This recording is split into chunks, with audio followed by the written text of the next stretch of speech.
매일 묵상의 집 시편 41편 1절에서 13절. 가난한 자를 보살피는 자에게 복이 있으며 재앙의 날에 여호와께서 그를 건지시리로다. 시편에는 가난과 가난한 자에 대한 말씀이 많습니다. 시편 전반에 걸쳐 가난한 자, 궁핍한 자에 대한 말씀이 나옵니다. 이는 곧 하나님은 가난한 자에 대해 관심이 크시다는 것을 말해줍니다. 하나님은 가난한 자, 궁핍한 자에 대해 관심이 크십니다. 왜냐하면 가난과 구원이 밀접하게 연결되어 있기 때문입니다. 곧 인간의 타락으로 가난은 세상에서 현실적인 문제가 되었지만 가난한 자는 그대로 가난하고 부유한 자는 그대로 부유한 것이 하나님의 창조의 계획과 섭리가 아니기 때문입니다. 하나님은 처음 세상을 가난하게 만들지 않으셨습니다.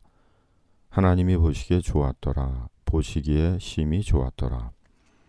하나님께서 창조하신 처음 세상은 어느 하나 부족함이 없는 선하고 아름답고 완벽하고 충분한 세상이었습니다.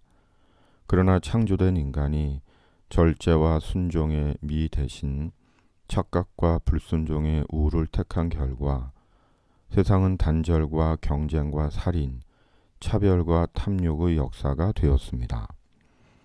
인간의 타락 이후 세상은 가난과 부요가 공존해 왔습니다. 가난과 부요의 두 현실이 섞여서 살아가고 있습니다. 심지어 가난하다는 이유로 존재와 인생이 부정적으로 평가받기도 하고 부요하다는 것 때문에 존재와 인생이 맹목적으로 인정되기도 합니다. 그러나 실상은 청렴하고 정의로운 가난함도 있고 불의하고 부정한 부유함도 많습니다.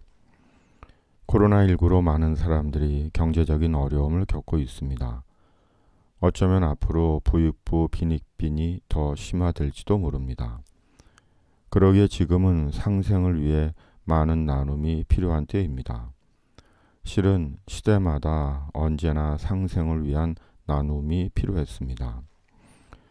하나님은 내게 있는 부로 가난한 자와 나누기를 바라십니다. 그것이 하나님께서 부를 주신 이유라고 말씀하십니다.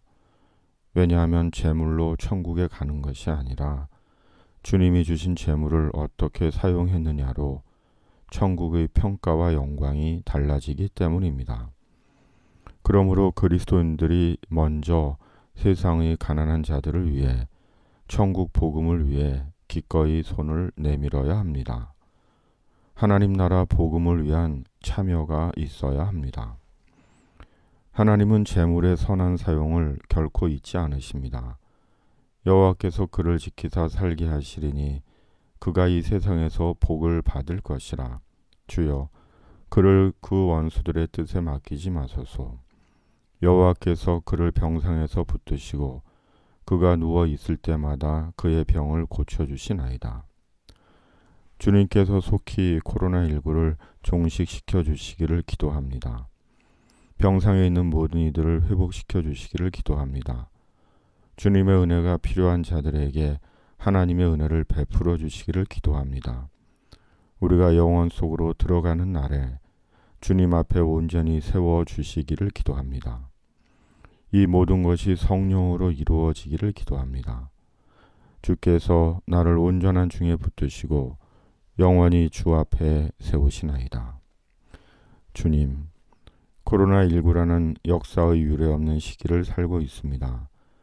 가난한 자는 그대로 가난하고 부한 자는 그대로 부한 것이 주님의 뜻이 아님을 시편을 통해 깨닫습니다. 가난한 자와 부한 자가 공존하는 세상, 부요한 그리스도인들이 상생을 명하시는 주님의 부르심을 따라 가난한 자에게 손을 내밀 수 있는 용기와 지혜를 주시옵소서. 제물로 하나님 나라 복음 증거에 참여하게 하시고 그날에 주의 영광을 보게 하여 주시옵소서. 세상을 긍휼히 여기시고 코로나19를 속히 종식시켜 주시옵소서. 오늘은 이것이 천국 복음 위에 주님이 제게 주신 주님의 교구이게 하여 주시옵소서. 예수님의 이름으로 기도드립니다. 아멘.